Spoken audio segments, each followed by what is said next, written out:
7 ವರ್ಷಗಳ ನಂತರ ಇವತ್ತು ನಮ್ಮ ಇಡೀ ಕುಟುಂಬ ಈ ರೀತಿ ಒಂದೇ ಟೇಬಲಲ್ಲಿ ಕೂತ್ಕೊಂಡು ಊಟ ಮಾಡ್ತಿರೋದು ನಾನು ನೆನೆಸ್ಕೊಂಡ್ರೆ ಮನಸ್ಸಿಗೆ ಸಖತ್ ನೆಮ್ಮದಿ ಕೊಡ್ತಾಯಿತ್ತು. ನಮ್ಮ ಮಾವ ಮತ್ತು ಅತ್ತೆ ಅವರು ಈ 38 ವರ್ಷದ ಸುಂದರವಾಗಿರೋ ಪಯಣಕ್ಕೆ ನಮ್ಮ ಕಡೆಯಿಂದ ಇದೊಂದು ಪುಟ್ಟ ಕಾಣಿಕೆ ಅಂತ ಹೇಳ್ಬೋದು. ಈ ಸರ್ಪ್ರೈಸ್ ಅವ್ರಿಗೆ ತುಂಬ ಇಷ್ಟ ಆಯಿತು.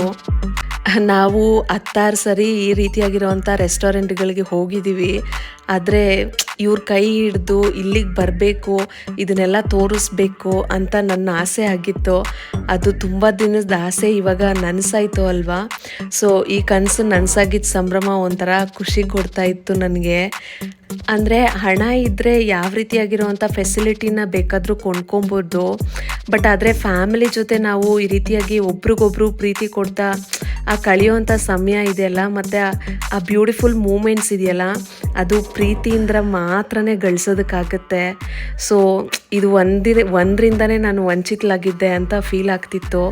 ಬಟ್ ಪ್ರೀತಿ ಇದ್ದ ಕಡೆ ಎಲ್ಲ ದಿನನೂ ಹಬ್ಬನೇ ಅಲ್ವಾ.